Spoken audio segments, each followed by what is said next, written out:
서울의 소리 논평. 윤석열 미통당 기레기의 적폐조합. 기적처럼 버텨온 문재인 정부. OECD 정치인 사면 배제와 공수처법의 후한 점수. 경제협력개발기구가 올해 대한민국의 경제성장률 전망치를 37개 회원국 중 가장 높은 0.8% 상향 조정하면서 대한민국이 마이너스 6.6%인 독일과 마이너스 7.3%인 미국을 압도하며 당당히 1위를 차지한 것은 물론 OECD가 경제성장률 전망치를 높인 나라 또한 우리 대한민국이 유일했습니다.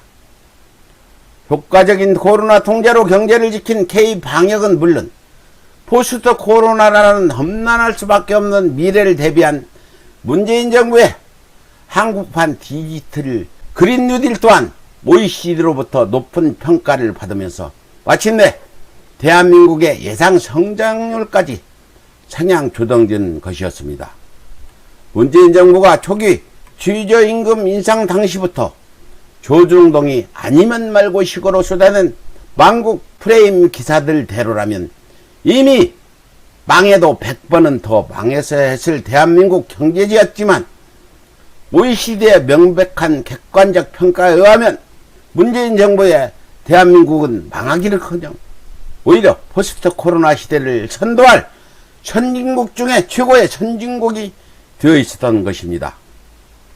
반면 코로나 초기부터 조중동을 비롯한 수구 언론들이 시종일관 문재인 정부를 비판하며 우리가 본받아야 한다고 그토록 짙게 세웠던 일본은 마이너스 6%로 우리나라와는 비교 불가이며 엎친 데 덮친 격으로 코로나의 급격한 확산으로 말미암아 미래를 장담할 수 없는 말 그대로 절체절명의 위기에 봉착하고야 말았던 것이었습니다. 그럼에도 불구하고 미래통합당과 조중동을 의시한 언론들은 일본과 미리 작당이라도 한 듯 문재인 대통령의 탄핵을 내건 일본의 경제도발 당시부터 작금에 이르기까지 시종일관 근거 없는 망국 프레임으로 문재인 정부를 난도질하고 있으니 저들의 국적이 대한민국이기보다는 일본에 더 가깝다는 꼭 의심하지 않을 수 없을 것입니다.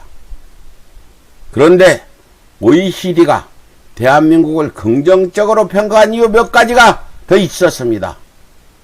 바로 나라를 좀먹어온 부패한 정치인에 대한 문재인 정부의 사면 배제와 적폐들의 방해 공작 속에 힘겹게 통과되었던 공수처였습니다. OECD는 문재인 정부의 노력으로 지난 3년 동안 국제투명성기구 부패인식 지수가 개선되기는 했지만 여전히 상대적으로 낮은 점수를 받고 있다고 지적하면서도 최근 부패에 연루된 다수의 정치인과 기업인 공직자가 대통령 사면에서 배제됐고 고위공직자의 비리를 수사하는 공수처 설치법이 통과됐다고 강조하며 앞으로 대한민국에서의 부정부패를 척결할 공수처를 매우 긍정적으로 평가한 것이었습니다. 파렴치한 피의자 윤석열을 비롯해 미통당과 수고 언론 등 대한민국의 모든 이익 집단들이 총동원되어 전체주의 독재라고 그토록 매도하며 난도질을 해왔던 공수처가 제3자인 국제기구의 객관적인 입장에선 포스트 코로나 시대 대한민국을 초인류 선진국으로 격상시킬 수 있는 긍정적 요소로 평가되었던 것이었습니다. 이처럼 오늘날 대한민국의 국제적 위상이 격세지감을 느낄 만큼 격상되기까지 문재인 정부의 험난했던 여정은 말 그대로 가시밭길이었습니다. 정부 출범 초기부터 하루가 멀다 하고 쏟아지는 편파 왜곡 가짜뉴스에 미통당의 억지스런 발목 잡기도 모자라 일본의 적반하장 경제도발까지 단 한시라도 긴장을 늦출 수가 없었던 총성 없는 전쟁터 그 자체였습니다.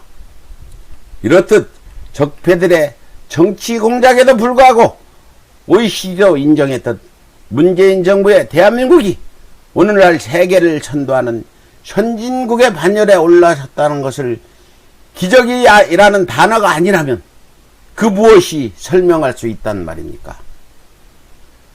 따라서 일본이 아닌 대한민국을 사랑하는 국민들이라면 결코 수구 적폐들의 간교에 휘둘리지 말고 반드시 문재인 정부와 끝까지 함께하는 것이 대한민국을 온전히 보존할 수 있는 유일한 길임을 명심하고 또 명심해야 할 것입니다. 이상 서울의 소리 논평이었습니다.